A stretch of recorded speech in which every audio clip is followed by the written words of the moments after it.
வணக்கம். நான் உங்கள் ஜெயா.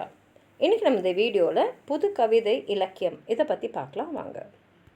யாப்பை பற்றி கவலைப்படாது கருத்து வடிவமே வடிவமென கொள்வது தான் சில சமயம் சித்திர கவிதைகளுக்கே ஒப்பது, சிலேடைகளை மீண்டும் ஈடுபடுவது, ஒளி வீச்சு போல் அறிவு வீச்சாக அமைவது, உணர்வில் தைக்குமாறு உரைப்பது தான் புது கவிதைன்னு சொல்லலாம்.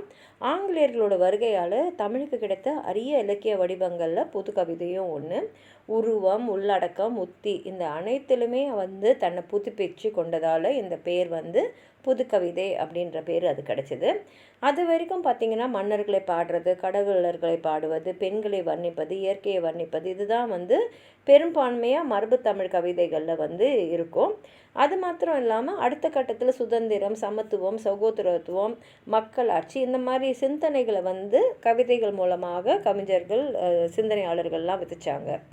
இந்த நிலையில் தான் தனி மனித சமூக சிக்கல்களை பற்றி பேச மரபான இந்த கவிதைகள் அவ்வளவாக பயன்படலை.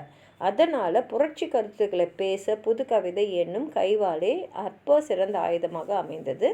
இதனை எதற்கப்பா எதுகை மோனே, மின்னலை பிடித்து வைக்கவா சட்டிப்பானை, இது தமிழ் அன்பனோட வரிகள். இதன் மூலமாக நம்ம புது கவிதையோடைய அந்த நோக்கத்தை தெரிஞ்சுக்கலாம். 1910ஆம் ஆண்டில் அமெரிக்காவில் பழைய ஆங்கில யாப்பு கட்டுக்கோப்பலை எதிர்த்து வால்ட் விட்மன் என்பவர் எதிர்ப்பு குரல் கொடுத்தார். அவருடைய புள்ளின் இதழ்கள் என்ற கவிதை தொகுப்பு யாப்பு வடிப்பமே கண்டிராதது. அவரை தொடர்ந்து எஸ்ரா பவுண்டு, T.S. எலியட் போன்றோர் புது கவிதை வளர்ச்சிக்கு வழிகாட்டினாங்க.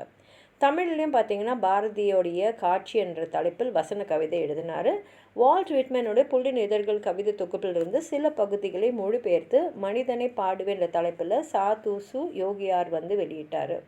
கருத்துக்களை நேராக முகத்தில் அடித்தாற்போல் வெளிப்படுத்தும் புது கவிதைகள் தமிழ் இலக்கிய ஆலமரத்தில் புது கிளையாக பிரித்து சிறப்பாக வளர்ந்தது. அதில் வானம் பாடிகளும் மன்னப்பறைகளும் அமர்ந்து சமுதாய இசை பாடுகின்றன. நாளடைவில் அது ஒரு இயக்கமாகவே வலுப்பெற்று இன்று வரை ஆதிக்கம் செலுத்தி வருகிறது தான் உண்மை. உங்களுக்கும் புது கவிதை பற்றி ஏதாவது சொல்லணும்னு நினச்சிங்கன்னா கீழே இருக்கிற கமெண்ட் பாக்ஸில் எழுதுங்க. இந்த வீடியோவை லைக் பண்ணுங்கள், உங்கள் ஃப்ரெண்ட்ஸோடு ஷேர் பண்ணுங்கள். சப்ஸ்கிரைப் பண்ணாதவங்களாம் ப்ளீஸ் சப்ஸ்கிரைப் பண்ணி சப்போர்ட் பண்ணுங்கள். நன்றி.